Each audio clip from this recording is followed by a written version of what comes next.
Welcome to Chapter 13, If It's a Mistake.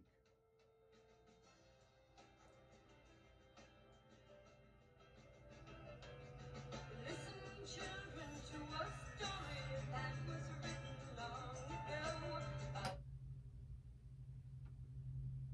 Hello, Panna began with what he hoped was a good beginning. Apparently it was, because the applause died down into a silence, only broken by the occasional cough, grunt, or wheeze. I was recently told really, to do a story on a destroyed city called Stolla. It used to be on Norbit. Today there's only a large crater about 5 miles in diameter where Stolla was. Murmuring broke the chamber's silence. Everyone knew this special session was about a disaster, but very few knew which one. Some knew it had to do with a city's destruction, but not where. Norbit's members did, of course, but they had agreed to keep quiet for the moment. They now nodded glumly as members turned toward them for confirmation. All ambassadors turned back toward Panna and leaned slightly forward. Panna nervously looked at Lynn, seated in the front row, who smiled encouragingly. He smiled back. At the same time, because his head was tilted down, he saw Orion above and behind him. Lord Barrett smiled also and winked. Panna's anxiety eased a bit, and he continued. Then only 5 days ago, I think, a satellite over Molten exploded. A holographic image of the satellite appeared at Panna's left, a huge structure shining brightly from Moltonian sunlight drifted in orbit over a lush emerald green planet. As you can see, thousands of hotel room windows looked out to space or onto Molton. Several nourishments served beings from nearly every system. Aside from those, it was also a major distribution station for Moltonian coffee. Just then the image flickered violently and disappeared. It's gone, along with over 5,000 beings. So far, nobody knows why, except me, I think, and a few others I've spoken with. A few indulgent chuckles disturbed the darkness. Reporters always thought they knew everything. Several years ago, you'll recall, Panna struggled to not sound insinuative. There was an awful war between Earth and Karos. Earth had only one weapon that could take out a Karosling ship. They called it a nuclear missile, and it could destroy everything within, please note this, a 5-mile radius. Panna paused for a full minute before shock comprehension became audible. Council members were sometimes slow at putting things together. At this moment, another holograph replaced the vacant space on Panna's left. This one showed the battle Panna's cameras captured. The video stopped on the long cylindrical object. This is one of those missiles. Sudden guffaws of laughter filled the chamber. One member yelled, "That's a big threat! A floating suppository!" The comment ignited even greater laughter. Lord Barrett allowed it to burn itself out rather than try to quiet them. As council members began to regain control, he sounded a chime of quietude that, surprisingly, made a very loud noise. They do look funny, but may I remind you that 2 of them have killed over 70,000 beings. There were some embarrassed murmurs and coughs as members became more serious. Panna looked up from behind with gratitude. Lord Barrett simply nodded for him to continue. These weapons expelled lots of radiation, and for this reason were best suited for use only in open space. We have confirmed that the radiation types match those found on Norbit. How did weapons from a war 6 years ago suddenly start showing up? Well, many of them missed their targets. This would have been no great problem because self-destruct mechanisms should have destroyed them within minutes. They didn't, however. Again, he paused for effect. Lord Barrett's voice carried softly through still darkness like a conscience. Why not? Because those who were hired to build these weapons thought a self-destruct mechanism wasn't necessary. They were outfitted with detection sensors that should have locked onto a Karosling ship's exhaust signature. That would keep them from missing. But those apparently didn't always work. Also, pilots weren't supposed to fire these missiles unless the Karosling ship was a slam dunk hit. These weapons were expensive, so Earth wanted to maximize their use. But pilots get disoriented or fire-happy in such fights. Sometimes they take wild shots just in the hope of hitting something. Also, the manufacturers were misinformed on the nature of space's vacuum. They claimed to have thought the vacuum would crush anything within it like a disposable bottle. So in order to maximize their profits, they didn't install the mechanisms.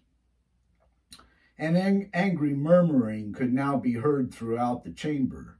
In the darkness, Panna could not see his audience, but knew they were turning heads towards Bouchard. That was a shame, since he had nothing to do with such decisions. How do I know this? Panna's voice rose to regain command of the room. Because of something I learned Lord Barrett told me just yesterday morning. He was on Earth following the war and played a game of something called darts. You throw a pointed object at a board that's suspended in midair. The board has sections for various points that you win when a dart lands in that section. The one with the most points wins. Anyway, on the wall behind the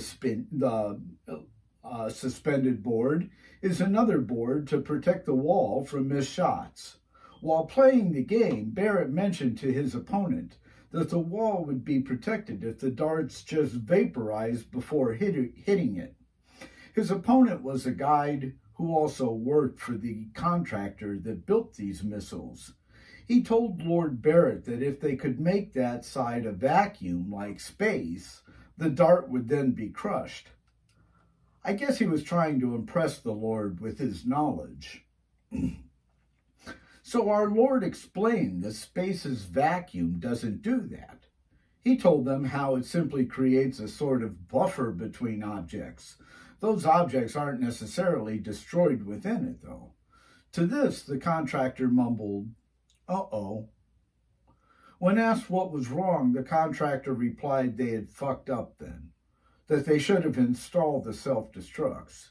He wouldn't say any more than that, though. Lord Barrett thought the remark odd, but let it go until our conversation yesterday morning. We think the contractor was talking about these missiles. The room broke out in angry denunciations and accusations. Bouchard sat mildly through all of them and simply waited. Eventually, Lord Barrett was able to speak. Good members of the council, Ambassador Bouchard is not to blame for this situation.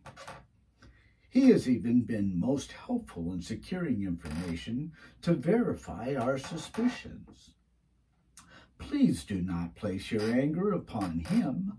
My species believes that every conversation carries an importance, that it has meaning in some other context. That is, I think, why that contractor let slip a single sentence. If so, then it follows that being Panna's explanation is the best guess we have for what's happened. So, I ask you all to devise a plan for how to handle this threat to everyone's safety. Need I also remind members that time is of great urgency? We have no idea when the next strike will occur, or where. One could be entering the pleasant atmosphere above us at this very moment. Everyone looked toward the ceiling his or her lord was pointing at. They then looked back down at each other with horrified expressions. I therefore urge you all to put those marvelous minds of yours to work. Go to your offices, reflect, and think of some way to diffuse this situation. We must return safety to our galactic neighborhood. We will meet here again tomorrow morning, say 8-ish. Every plan will be heard and discussed. Thank you. A bell-like chime of conclusion adjourned their meeting. Back in their hotel room, Lynn gave Panna a standing ovation. Her affection dissolved his lingering case of stage nerves. Afterward, they ate some Chinese food. It's the one thing you can get anywhere in the galaxy. From a small bare-bones takeout place they had passed on the way from council grounds. They giggled while opening cookies to read their fortune. Lynn said, "Only the eye is timeless." "Let's see what yours says." Lynn wrapped herself around his arm as he broke it open. It said, "You must become one." "One what?" Panna asked. Lynn shrugged. "One of them? One victim? One great journalist? One what? What a jip." "Oh, Tom, you're such a cynic. And egotist. Let's not forget egotist." She laughed. "Yeah, that too. Maybe the you refers to both of us." Tombrow's eyes widened. "Well, now I'm all tensed up again." "I hoped that would be your reaction." They fell back into bed and he gave her a severe tongue lashing for the remark. An hour later, he wrote his story and sent it off to Vinchno. It would be tomorrow's lead. For tonight, it was only electronic data. Thank you. We'll see you in chapter 14.